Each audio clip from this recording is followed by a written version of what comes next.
Hi there, everybody.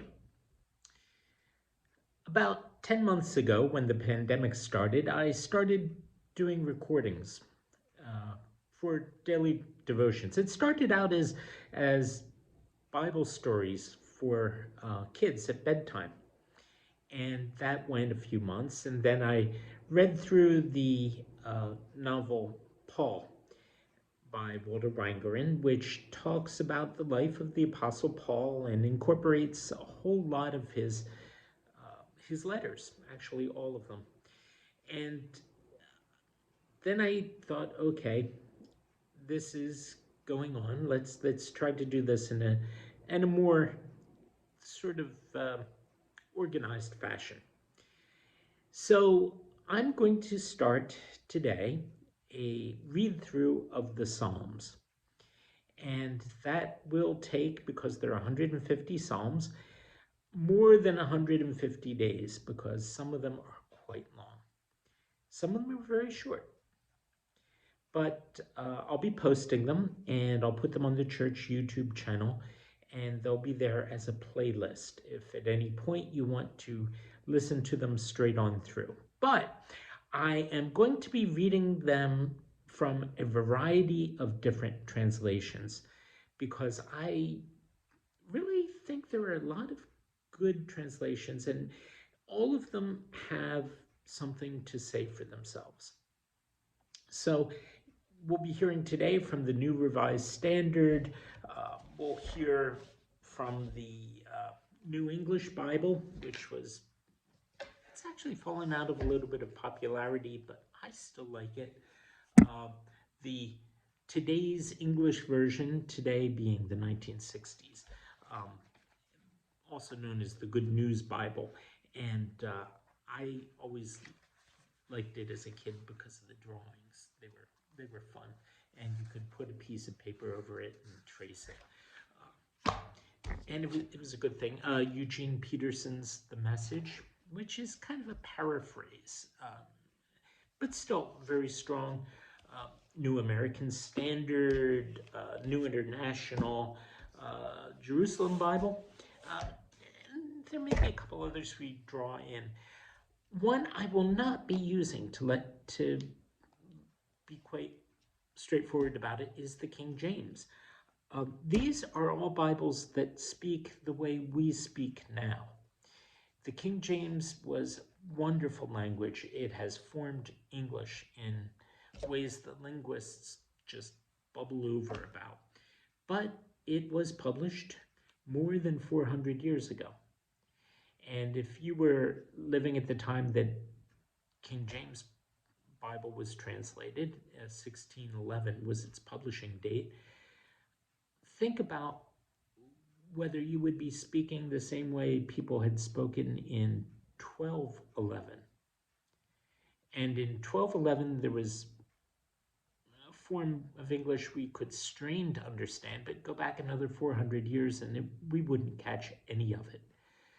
So the difference between King James Day and our day, I think, is enough that we really should be thankful and grateful for the King James Bible. But let's hear the word in our own native tongue. That said, why do we read through the Psalms? What are the Psalms? They're a collection of poems that include prayers. They include just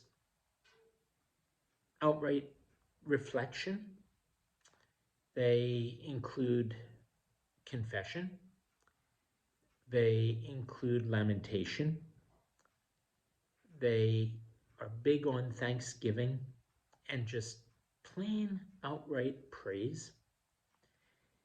All sorts of things. Some of them were written for state occasions and large groups. Some of them were written to be sung in the temple. Some of them were written probably on private occasions. So they cross a whole gamut of the human experience and put it all before the Lord. And that is what prayer is, taking our experience and putting it in the light of God. I'm going to be including day by day references in the notes that are on the bottom of the YouTube channel page, whatever you call that thing, that make references to various external responses or expressions of the Psalms as they come through, at least on some of them.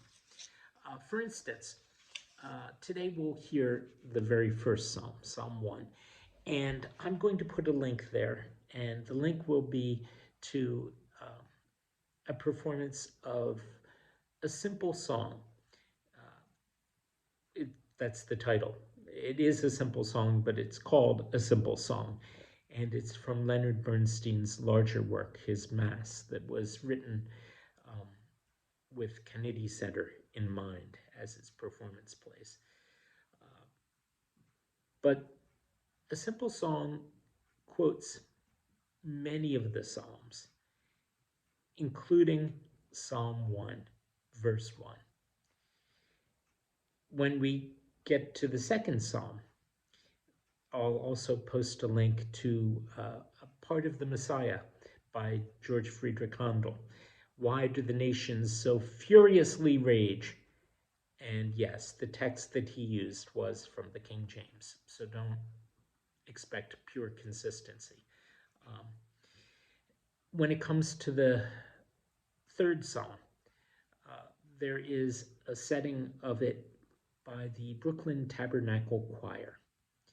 Very different from Bernstein, very different from Handel, very different from some of the hymns that we'll hear and read together that are settings of the Psalms.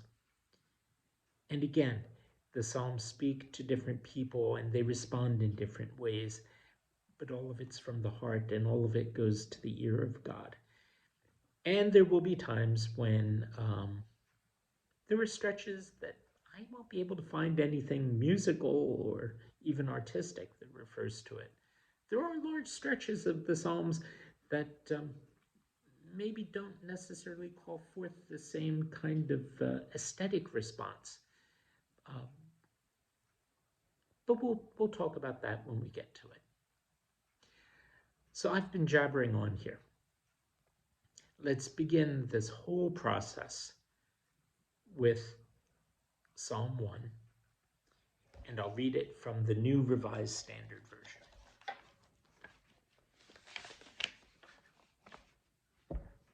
Here begin the Psalms.